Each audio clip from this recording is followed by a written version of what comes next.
Welcome to the Future of Resolution, Miles Mediation and Arbitration's podcast. Hello, and thank you for joining us for an important discussion on lawyer well-being, especially in this period of uncertainty where none of us has a roadmap on how to navigate a pandemic and all the issues cropping up for us collectively and individually. I'm Marcie Dickson with Miles Mediation and Arbitration, and I'm honored to be joined by Kristy Weathers, Stacey Dougan, and Denise Gaskin. Kristy, Stacey, and Denise have a wealth of experience and knowledge around the topic of well-being in the legal profession. With that said, let's talk for a moment about why we're doing this episode. For starters, this month is Mental Health Awareness Month, and this week is the very first annual Lawyer Wellbeing Week. It's a national initiative spearheaded by the National Task Force on Lawyer Wellbeing and many other organizations across the country. This week has been planned for a long time, but what wasn't planned was the current crisis we find ourselves in. The coronavirus pandemic has completely upended every facet of our lives, and this has led to a range of concerns, including how we prioritize and privilege mental health. Recent reports show that the top challenges that attorneys are facing in this period are general anxiety, social isolation, and a range of other issues. We intend to have a candid conversation about what attorneys and legal professionals are going through and how law firms can support their attorneys and staff in this time, and also how we can find ways to be more resilient. So with that said, Kristy, I'd love to start with you. Lawyer Wellbeing Week is an industry-wide initiative that's been in formation for a number of years. Why is this week important to the profession? Well, I think bringing a unified front to thinking about these issues and raising awareness with so many organizations behind it, when you have the task force, the American Bar Association, so many state bars as part of this, with that sort of united backing and with the primary focus on raising awareness, certainly providing resources and making sure that everyone's aware of those resources, no matter where you might be, whether that's a smaller firm or a big firm or in-house or the government in any capacity. I think just the raising awareness is such a huge benefit to everyone. Getting into the resources, getting into practical strategies will certainly be important, but I think the forefront of the raising awareness, after we've been talking about lawyer wellness for decades within the profession, to finally get to a point where we're all one united front for this week to talk through this, provide the resources, and to move forward from there, especially in this time with the coronavirus and the pressures we're all facing from it. Kristy, Denise, anything about this week, about the importance of it? What are you doing to sort of promote the week? I can add a couple things. So I've worked in a couple of other industries, including behavioral health, and at one point in my career, I worked for a large hospital system. And what I have found is that the legal profession, as we know, has been reluctant to change in many ways. And one of the resistances that I've seen, I've worked in legal for 12 years, but before that, even 12 years ago when I walked in, I had shareholders say to me, don't bring wellness here. You know, that's not what we do. That's not what we're about. I've seen that change in the last 12 years. But I do think that there's been this, in general, there's just been this resistance that we don't need that. That's not important to us. That's going to distract us. I think even in some cases, there's been just some fear around that. Like if we know too much about what might be going on with people, that actually might put us at risk. And so therefore we, again, being lawyers and being, attendant to risk, just not wanting to kind of go there. There's also, as we all know, that there's the stigma against mental illness. And I think the law profession has really just not wanted to really think about it and kind of delve into that and just kind of open that door, if you will. Kristy, Stacey, were you going to say something? Yeah, actually, if that's okay, I was going to sort of piggyback on what both of them have said, and what I would, I feel more optimistic than I have in a while, because like Kristy said, we really have brought a united front to this. What we are doing right now is making visible what we've known for a really long time, which is that lawyers are suffering. And it's not getting any better. In fact, the research on law students and young lawyers tell us that it may be getting worse. So, you know, for us to be reckoning with this, I think really says a lot about what our priorities are, and that, yes, there's still stigma, there's still resistance, but this goes, you know, a really long way in moving us toward a more open culture where people can talk about these things and get help when they need it. Kristy? Yeah, I would just add to that. There's just the practical things around. I'm always telling folks, we're not asking for you to go out and become a triathlete or practice yoga 2 hours every day, but small changes that can have a really big impact. And I think through Lawyer Wellness Week and through some of the initiatives and some of the different activities that are part of that, if you can have practice group leaders and other leaders within a particular firm or leaders within an organization share what they do to maintain physical and mental well-being, to share those things, to talk about, especially this week, maybe how those things have been different from what they did in the past, but sharing those with people and then asking for other people to share their experiences, it's a great opportunity to open up about those types of things. And I think that's a really great point. That a couple of points that you both made is that this is about starting small. It's about starting at places that don't scare you as much, because I do think that some of this is a little intimidating for some lawyers and for some law firms. So it's about, you know, embracing awareness, embracing, you know, general education, providing tools and opportunities for people to take advantage of. And I think and we're going to talk a little bit about culture in a little bit, but I think it's also about slowly sort of shifting your culture to one where we say, you know, it's okay. It's really okay. In fact, it's okay. I don't know about you guys, but a firm I was at had a chair massage, right? 10 minutes. And I would watch people like sneak when they had an appointment. They would sneak there, because I think there was this sort of like, I can't let people see that I'm actually going off for a 10-minute chair massage. Over time, I saw that change, but initially I saw it as people were kind of reluctant to kind of, you know, to have people know that they were participating in that. So I think it can be really small incremental changes that make a big impact.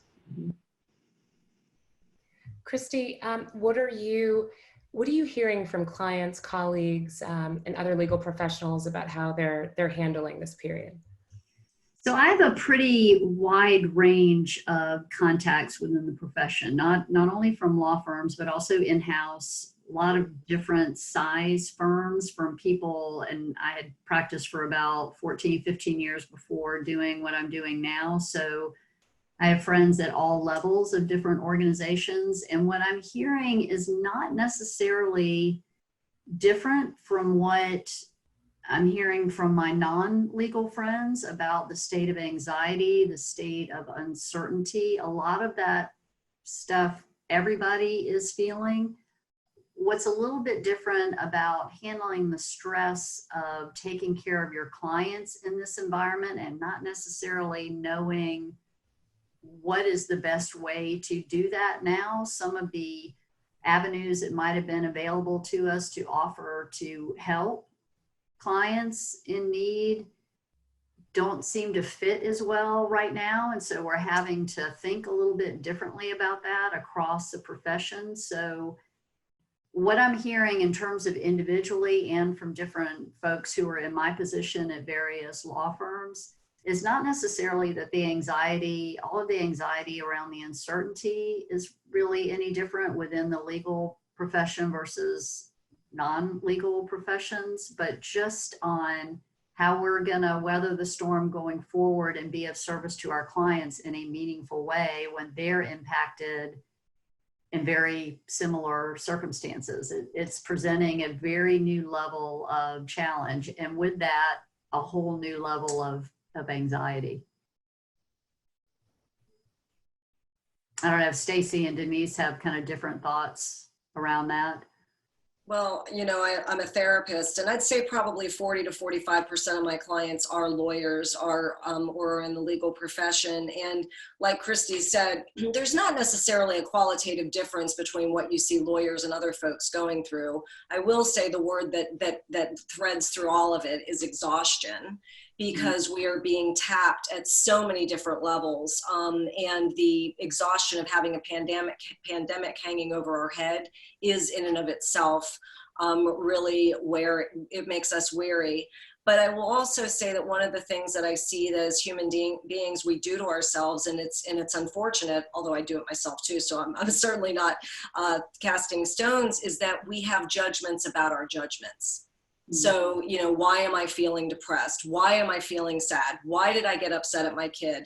All these things. And so then we start judging our responses, and that can really have a cascading effect that actually increases our suffering and our struggles. So I think the more awareness that we can develop around that and sort of let ourselves off the hook once in a while is really important. I just want to say I heard a great quote yesterday from David Kessler, who's a grief expert, and he said that judgment demands punishment. And so whenever we're judging, whether it's ourselves or somebody else, it elicits punishment. So it will turn into self-criticism or anger turned inward, or it will turn into judgment of others. And I don't think any of us feel better at all when we're in that state. But I thought that was really, important. Yeah, and I would just add to that, our brains are hardwired to think about the future and to plan. And I mean, some of us are, expert planners and doers. And I think this applies to a lot of people in the legal profession. But as humans, we like to think about the future and we like to plan for the future. So, to your point, it's really hard when you can't plan.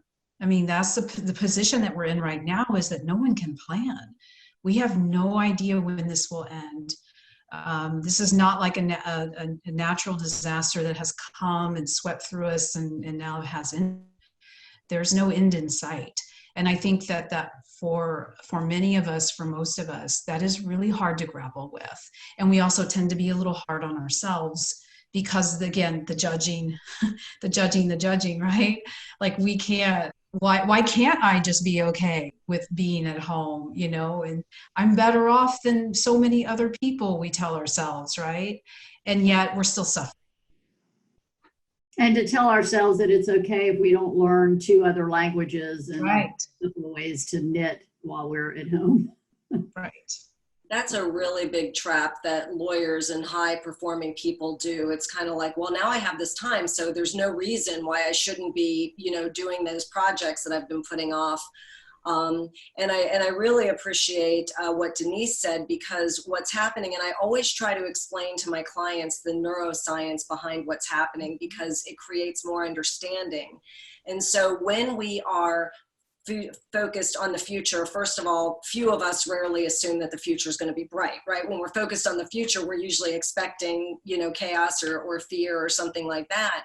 And when the threat circuitry of the brain gets triggered, we will go into fight flight. We literally go into a survival mode. And that really limits our options, because now we are just literally trying to stay alive. And so we lose the capacity to sort of be connected to people and have perspective and have humor. And so understanding what's happening with our brain when this is going on, I think can really help us develop awareness and then move us to change our behavior. And Stacey, you know what? The fight or flight response, I know the one that I always get trapped in is freeze, which is that initial one, right? And so I think that some people get stuck in that also, because that first response is to just freeze, to do nothing. And, I've had people say to me that they feel like they can't move, like they can't And I know you're going to talk about grief and you're in a minute. But I've had folks say to me that not only are they not being super productive and learning two new languages, but they feel like they can't get the work done that they normally would get done. They feel frozen. And they feel frozen for reasons like, to your point, they don't understand what's going on in the brain. And I think it would be really helpful if people do understand that our brains are having a response. And it's a prolonged response, right? And now we're also getting into empathy fatigue because we're sort of tired of this happening, and we're tired of having to be empathic to ourselves and to others.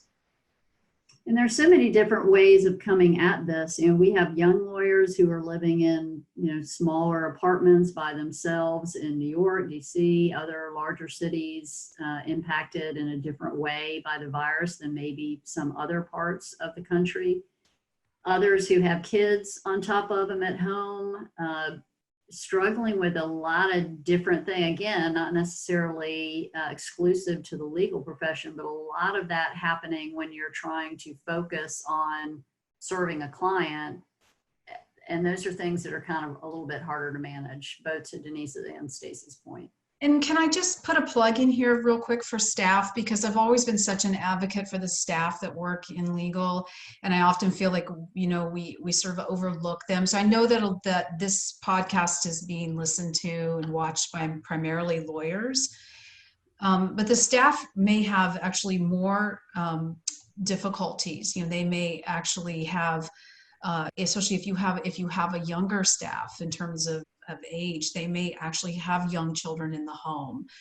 Depending on what the demographics look like for your firm, they may have challenges that a lot of your shareholders don't have in your firm, and that you listening don't have. And so I do think it is, and also they may not have the equipment, they may not have a dedicated office like you have. So I think those things are really important, that you as a lawyer, if you want things to work well and function well in this time of physical distancing, you need to think about what might be the limitations of the people that work with you. Yeah, and one thing I have definitely noticed for our firm in particular, but I know from some of my colleagues, is that the lack of connection, when everybody picked up and went home, that feeling of not being connected for a little bit until we really kind of got a hold of how do we make sure people still feel like they're part of something bigger, part of a bigger whole, that we've done a lot more at the practice group level around social hours, around practice group meetings, because it is so important to have that. And all of those have had different themes, bring your pet with you, or show and tell, or things like that. And it's actually, I think, given a lot of people a different way to get to know each other that might not have happened pre-virus. So there, in that way, there's a little bit of a silver lining to it, but it does take a lot more effort to connect in that way. And it's so important. So for anyone who's listening, to take some of those ideas back to your firm or your organization, if that's not happening, and maybe share some of those ideas while we're still in a continued period of working from home. They're really helpful to maintain connected and part of a bigger whole. And also what work you're doing within the community and staying in touch with the community and with your pro bono providers. You've all touched on grief, and I know that that's a component part of what attorneys and frankly everyone is experiencing, whether they've lost a loved one or they are grieving for the lives that they had before this started.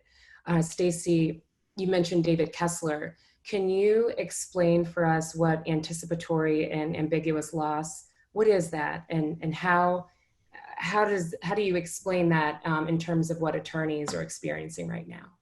Sure. Well, for those of you who haven't yet read it, I really encourage you to read a recent Harvard Business Review article it wasn't by David Kessler, but he was interviewed extensively for it.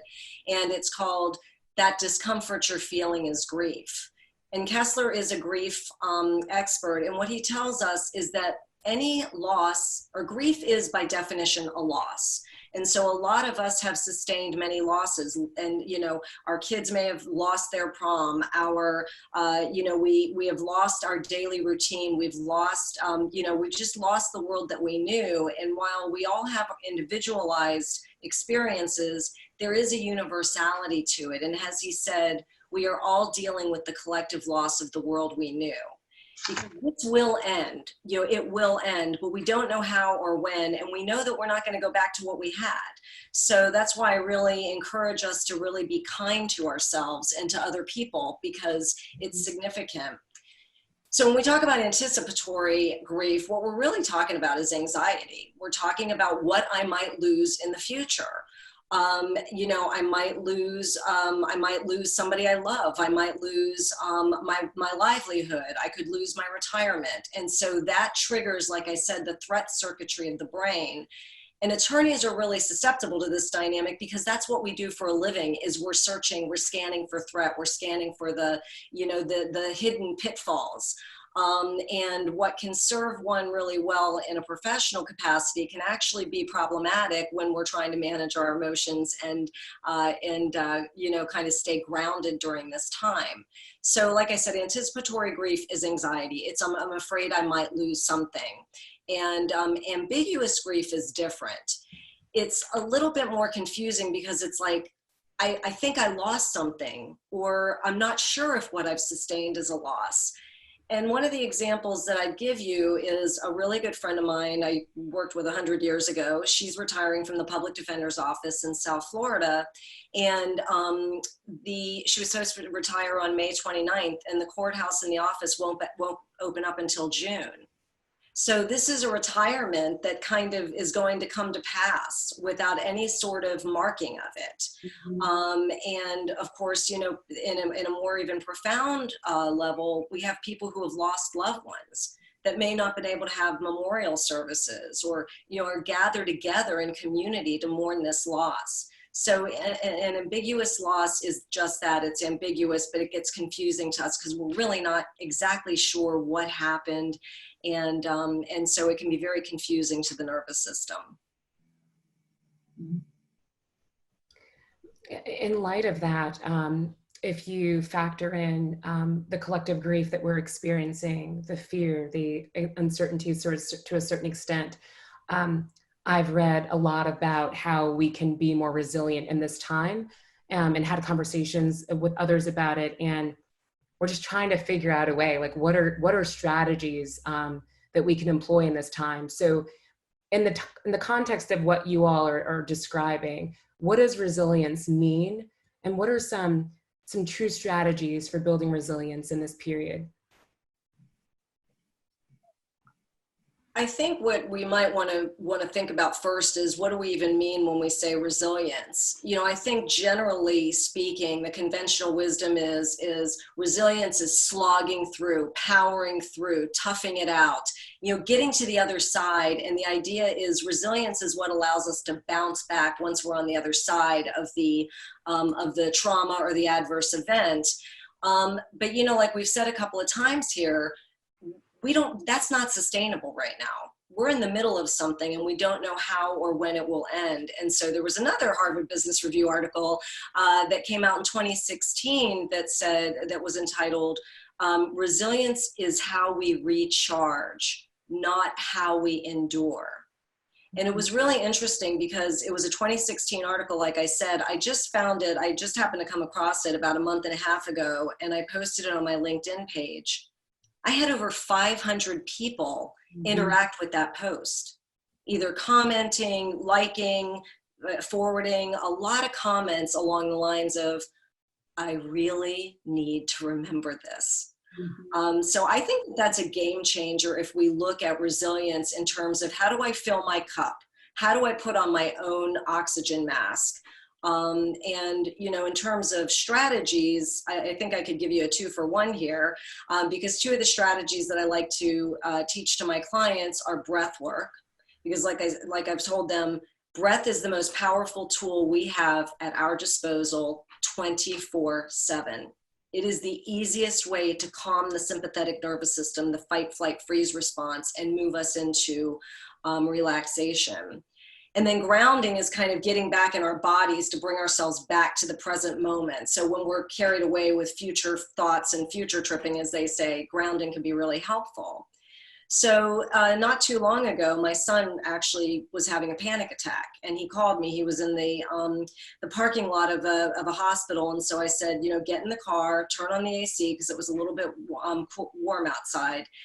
And so first of all, I helped him regulate his breathing, because when you're bringing in all this oxygen and energy, and your sympathetic nervous system can't calm down. So we kind of regulated his breath. And so then for grounding, to bring him back into his body, I said, what do you see on the dashboard? I see a clock. What time is it? What does your odometer say? What do you feel? Where do you feel the air conditioning hitting you? Because what you want to do is bring somebody from the fear part of their brain back into what we call the prefrontal cortex. You really want to stimulate cognitive activity to start to bring down that emotional reactivity. And it's just, I can't stress enough how powerful that is. And these are things that we can do anytime, anywhere.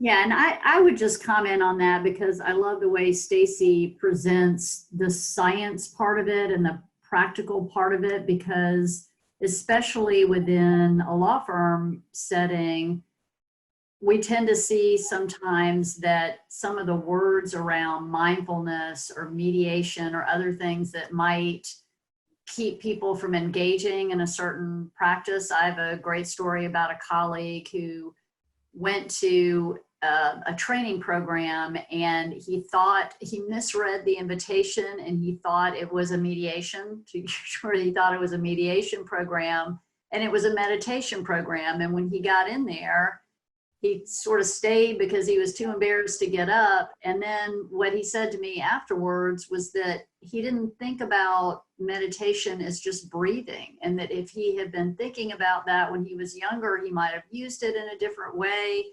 The science around bringing your heart rate down, of a mindfulness practice, when he thought of meditation, he thought of somebody sitting on a mountaintop in robes, and that's not what we're talking about. And I think Stacey presents that beautifully. I think one of the tools you can think about is, meditation can have a religious component, which a lot of people are not interested in that, especially if they come from a Christian background. But there is a secular meditation out there, and that is mindfulness. And Jon Kabat-Zinn developed the mindfulness-based stress reduction, which is actually an 8-week course. It's offered everywhere. There are a lot of people trained in MBSR is the acronym. And I, at my previous law firm, we brought in mindfulness-based stress reduction and held several 8-week courses over several years. And I had the same experience, as you did, which is at first people were really reluctant to come because they thought it was some kind of a religious experience. And then when they realized it really was a focus on being present. It was about thinking, it was about looking and seeing what is happening inside your head. What are your thoughts? I've had the experience, I'm a daily practitioner, I'm a daily meditator. And when I first started sitting, I had the experience of, it was like the paparazzi were inside my head. It was like flash bulbs going off. I couldn't believe how crowded it was inside my head. And I actually had the thought, I wonder how I got anything done with all that noise, And so when and of course, mindfulness is, again, just being aware. It's not necessarily doing anything. It's not pushing things away or clinging to them. But it's really just that bringing that presence, just that awareness. What's going on with me right now? And then, you can also then, and Stacey can speak to this too, you can also then move into that place where you start to feel what's happening. And that's when you can notice, oh, I'm really sad right now, or I'm really scared right now. Oh, where did that come from? Right? That one sneaked up on me. So to me, that, again, I love mindfulness or breathing as a tool. It's been a very, very important tool for me. It has helped me get through this time period like no other tool that I have used. Another tool that has been helpful to me in addition to that, which I think is related, is just perspective taking. So when I feel like I'm getting really overwhelmed, I will go out for a walk. I'll go out and lie on the deck and look at the sky, and and just have an experience of something bigger than me, of larger than me. Because what that does is it takes me out of that very narrow channel. Because usually when I feel like I'm getting very overwhelmed, it's because my world is narrowing and I need to go out, and I need to and sometimes it could be talking with a coworker or talking with a friend, or it could be literally physically doing something. So I wonder if any of you have experienced that as a tool. Well, what I hear you saying, Denise, and it's my experience as well, is that, when we get under stress, we get contracted, we feel smaller, we feel tighter, everything just feels difficult. And so when we can get more expansive, like you said, perspective taking, it really can change the way that we are experiencing our thoughts and emotions, because the point of mindfulness is not to not have these thoughts and emotions. It's when they come up, we don't get owned by them. They don't eat our lunch, so to speak. And one of the things that you talked about identifying our emotions, again, there's research that says that just by saying, I am really sad right now, or I am really frustrated, or whatever it is, that brings us back into the prefrontal cortex. That helps us get out of that emotional spin. And again, I don't want to suggest that everything's cognitive, because it's not. But anytime we find ourselves in an emotional spin, what we want to do is start to, enlist that thinking brain so that we can start to move out of it. And what you said about the body is really true too. Our body, holds wisdom. When we pay attention, how many people have never had this feeling going, man, I'm hungry. Oh, it's 7 o'clock and I haven't eaten since 10 this morning. It's like our body's talking to us all the time, but the question is, are we listening? And I think that meditation and mindfulness is a beautiful way to start to be, to be more attuned with the body. What are some other tangible resources? I have firsthand experience in meditating and practicing mindfulness. And it certainly helps to just get out and go for a walk or call a friend when I feel that anxiety welling up. And I know that's certainly the case for folks that I've spoken to recently. What are some other resources that attorneys have access to right now? So as they work through these emotions, as they check in on others, are there resources within bar associations, and are there lawyer assistance programs out there for attorneys who may need some additional help? Stacey, you want to cover? Sure. Well, I'm a member of the Lawyers Assistance Program, which is a committee of the Georgia Bar, and there, what the Georgia Bar offers all members is 6 free sessions of psychotherapy. So it's called Use Your 6. And so it is something that we do not want to be a well-kept secret. We want everybody to know about this. So please know that that is available. And even if you look up Use Your 6, you'll find it. And so that's a benefit that I think is really progressive and really forward-thinking for the bar to have implemented and to offered. And there are lots of different bar associations that have that. If you happen to be a member of another bar, it's certainly worth looking that up. And also the American Bar Association can also point lawyers to various resources. There's a In addition to that, oh, sorry, Kristy. Yeah, go ahead. There you go. See, that's how we're all communicating now. In addition to that, most fairly good size businesses and law firms have employee assistance programs. Mm-hmm. So not only through the Georgia program there, which is wonderful, you probably also have access. And again, it's not a very, it's an underutilized resource. And it's really just ask somebody in your HR department. There's now employee assistance programs have, you can text and say, I'd like to schedule an appointment, or I'm having trouble with X. So if there's really great, quick, easy ways to access that service, and it's all confidential and free.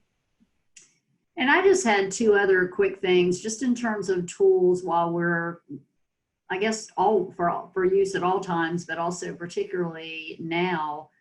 One is that and I think Stacey and Denise could comment on this also. One of the things that always makes us feel better as humans, as we're going through things, is to also reach out to help others. And for the vast majority of folks on this podcast who might be bar members, whether Georgia or somewhere else, there's so many great pro bono providers in Georgia. Within Atlanta alone, the Atlanta Volunteer Lawyers Foundation, which I'm a board member of, the Atlanta Legal Aid, the Pro Bono Partnership of Atlanta, all of these great places where if you will just give a call, and we all have special skills to contribute, they are desperately in need of both help and dollars. And it's a great way to remember all the things that are going on in the community, to kind of get out of your own head a little bit and use your skills to help others. They're also for non-lawyers who are within your organization, all sorts of community activities that are part of most of, I know our organization is making sure there are lots of different opportunities day by day to reach out and help, but that's certainly one kind of area to be thinking about.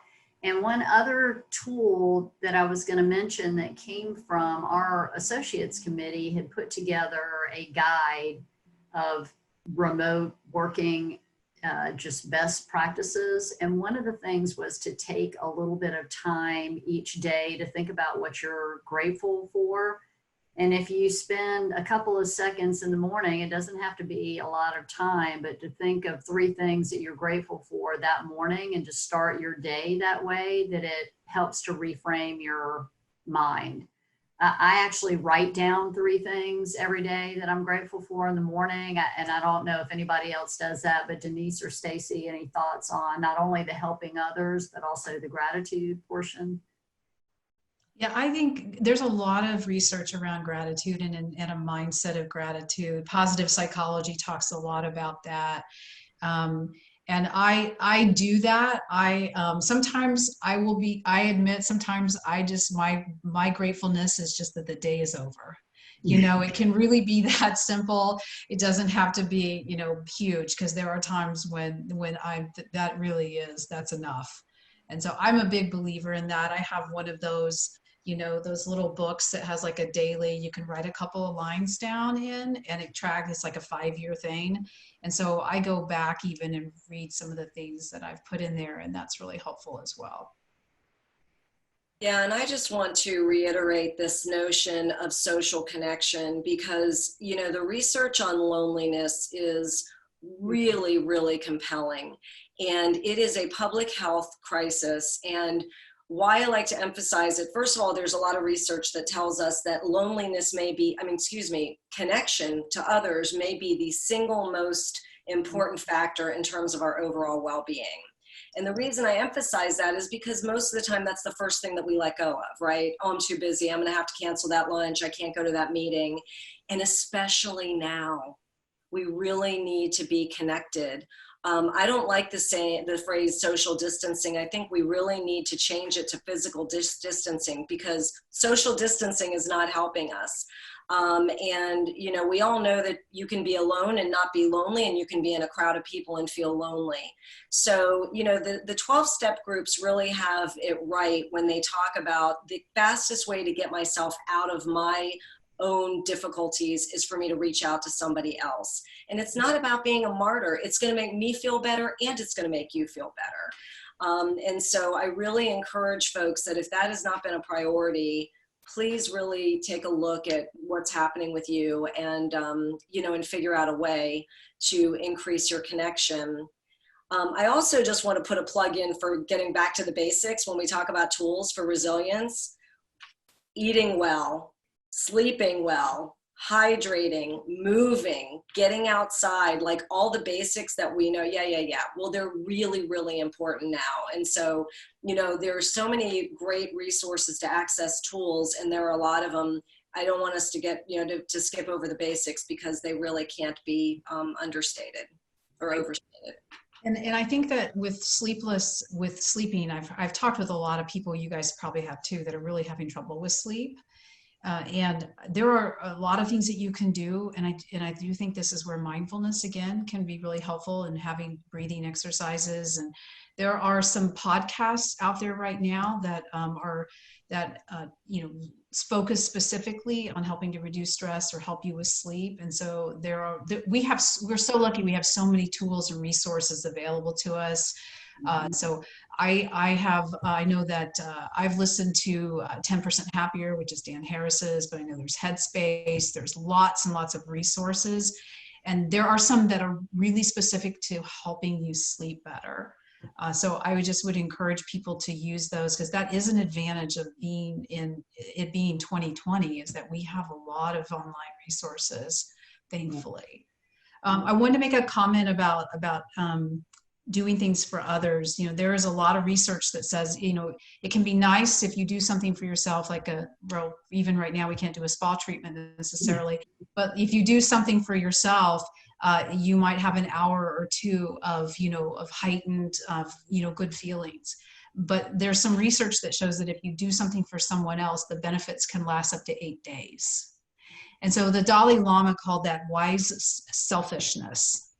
And so I really like that term about, that really doing something for someone else has longer lasting mental health benefits than that little treat. I'm not saying don't do a treat for yourself, right? Because we all need that, but also balancing that with treating other people, and actually that benefits you too.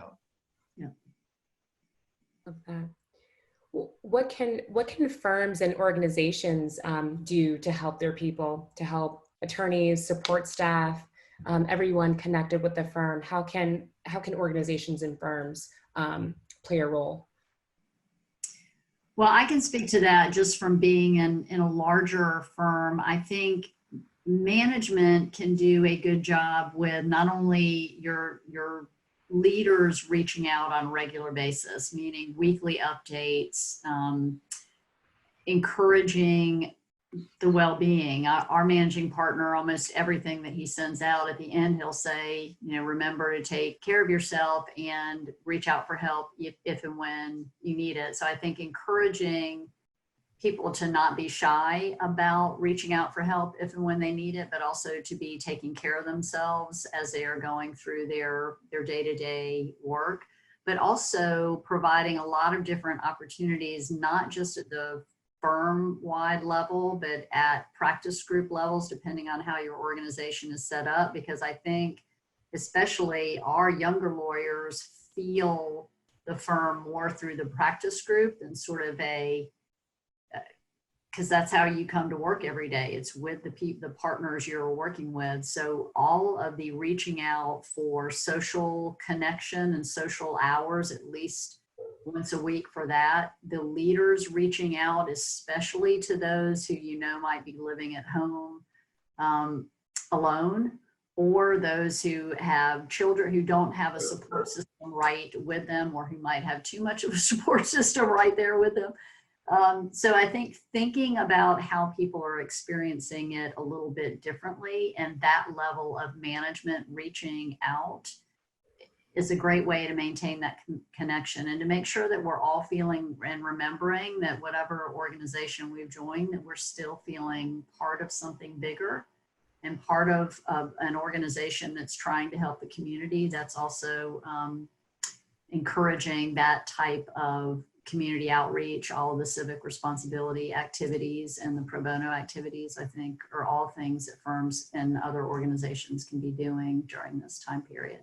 And I think most are, from what I've heard.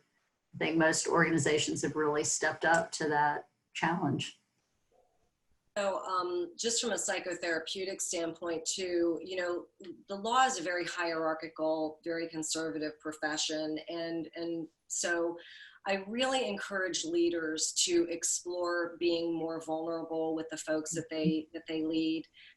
Because first of all, nobody has the answers. And if you say that you do, nobody's going to believe you. So don't even bother. But, you know, by telling people, by letting them know, yes, you know, I'm scared too, or however it is that you can convey to somebody, we're in this together. And yes, I have fear, I have doubts. You know, we know that, you know, sort of with mental health treatment and mental health destigmatization, one of the most powerful things that can happen is somebody shares their own story. And so, you know, this is an opportunity for us to kind of develop intimacy at a very different level. We have to kind of relate to each other in very different ways. And so, you know, I know people might hear like, be vulnerable. What does that even mean? Really, it's about authenticity. You know, it's about meeting people, you know, as your true self, and back to the social connection, checking in with people. You know, I noticed that you were really quiet on the call, and, you know, usually you're energetic. Is everything okay? You know, is there anything that we can do?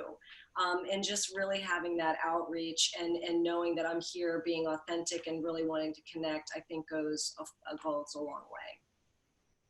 Yeah, picking up on the vulnerability part, we actually, we have a series right now where we've asked various speakers to come in and talk to everyone about what they're experiencing, how we can help them, that type of thing. And one of the speakers started, I was almost a little taken aback.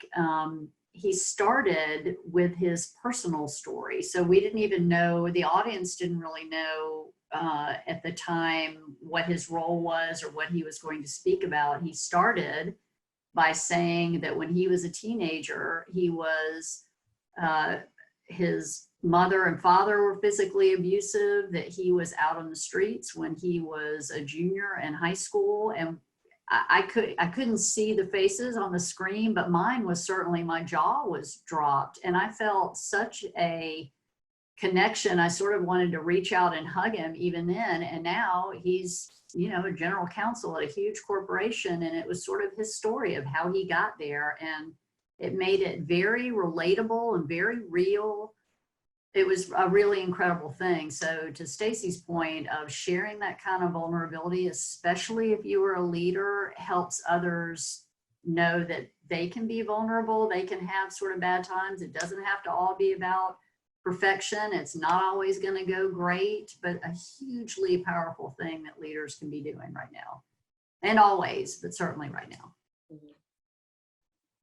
I think from a culture perspective too, you know, we talk a lot about, you know, a culture of a firm, and certainly we've all been in firms where you know, we like to think our firm has a unique culture, right? And I think there are some unique things to every firm. And one of the things that you can do is think about what aspects of the culture are really important to you. And write those down. Like, you know, is it that, you know, when there's a meeting, everyone contributes? Or I really love how social our culture is and how everyone knows something about one another, and we know personal things about each other. We can kind of pick up when somebody's having a good time or a bad time. You know, do we have a culture that likes to celebrate, so that when we have a big win or we have something that goes really well, we talk about it and we celebrate that? You know, what kind of culture do you have? Even, you know, a competitive culture. We're competitive, but we're competing with each other, and we're competing, you know, for new client work, and we're competing for, you know, to be able to be the best that we can be. And so we compete against each other in good ways. Figure out what kind of culture that you have, or that piece that you like. And then this goes to, in this time when we have maybe less control, this is something that you can control. Make an action plan for how can you continue to have that kind of culture right now, given the circumstances that you're in. It may look a little different, it may feel very different, but what are some things, you know, think about what you can do, how you can do it, who you can get to help you do it, and then set goals. Like, I'm gonna do this by this date, and then my goal is to have this outcome by this time. I think there's something very powerful about being in that proactive stance that can also really serve you well during this time. And then by doing that, you're contributing to actually adding to the culture that you want to continue to build at your particular firm. And also, I just want to put a plug in. It's also an opportunity to change some aspect of your culture. If you have always wanted your culture to be a little more collaborative, say, then what can you do right now? How can you build a plan for you to be more collaborative so that you add to that and then bring some other people with you? I'll pause there and let Kristy and Stacey and Marcie weigh in on that. I agree. I mean, I think that everything that you've outlined makes sense. And I mean, is there anything else that you'd want to add or share as we conclude the conversation? You know, I guess what we're all talking about, and it's been stated explicitly and implicitly, is that we have a fundamental need to belong. Mm-hmm. And so belonging to something that's bigger than us is really important, and it can be really orienting. It's, oh, this is why we're doing this. And so, yeah, I think the opportunity to reinforce that and think creatively about how I want to participate or contribute to it or change it is, you know, it's an opportunity for us to really entertain at this point. Yep, agreed. Definitely agree. And one last plug also for, in terms of communication, most of our communication is really nonverbal. And so I do think that, even though, we can see each other and hear each other, it's still hard to interpret, what's happening with that person when you're not with them. So I think as we're all working, from a distance, I think it's important, and from a cultural perspective too, it's really important to understand that about 70% of our communication is really nonverbal, and it's the expressions and the body, what's happening with the arms and the legs and the things that you can't see when you're on screen necessarily, or not see very well. So I think, Stacey mentioned this earlier, checking in often is really important. Did that land with you? How are you feeling right now with what I said? Is everyone following? And then, making sure you have good ground rules, and you also have boundaries, and you set expectations, and all of those things are really helpful. And those are all, from my perspective, those are things that also promote and sustain good cultures, good meeting culture. And so just make sure that you're aware of that there are pieces of communication that are just more difficult right now. But just know that and talk about that and discuss that openly. Those would be my sort of concluding thoughts. And can I just spin off in a little bit of a different direction just for a second? If you'll indulge me, we can see if this makes sense. But Denise said a minute ago about things that we can control. And when we are living amid such uncertainty, really finding things that we can control, it's really important. Now, hint to the wise, one of those things is not your kids, it's not your partner, it's not, the person that you're working with, it's us. But we really do need to look for some basic, uncomplicated things that we can control. For example, and I just feel like I would be remiss if I didn't say it, we've got to really consider our social media intake and our news intake, because that is so activating. I talked about the threat circuitry. Yeah. Hearing something, reading something it can activate us as though it's actually happening in real time. And so I really do encourage you to think about, what is it I can control? Curate your social media feed so that you're not getting activated all the time. Be careful, be intentional about the news that you consume. Really set ground rules, because that's how we can be more intentional. Don't just say, oh, I'm going to do less of it. Really come up with some specifics. And then just looking at other things we can control. I can control that I'm definitely going to go outside at least for 10 minutes, or I'm going to wash my hands, or I'm going to check on my neighbor. So, but I did want to make sure that we did address the issue of social media and news, because it's a really big deal for most of us. Yeah, completely agree. Yeah, definitely. So before we wrap, I feel like we could go on for another couple of hours and touch on and expand and unpack so much of what you covered in this conversation. Kristy, would you mind sharing information about the ABA Wellbeing Pledge? Oh, I would love to. For those of you who are listening, if your organization is not part of the American Bar Association's Wellness Pledge, the American Bar Association they put together a task force originally. There were some studies, of course, that came out around mental health issues in the legal profession. So the pledge came about as an opportunity for organizations to join what's essentially 6 or 7 things that you commit to doing. And of course, some of those are around education, some of those are around resources, but there are now 181 signatories to the pledge. Evershed Sutherland is one of them. And I would highly encourage those who are on this podcast, if your organization is not, most of the signatories are law firms and law schools, a few corporations. But if it's something that you think your organization might be interested in, you can go on the American Bar Association's website.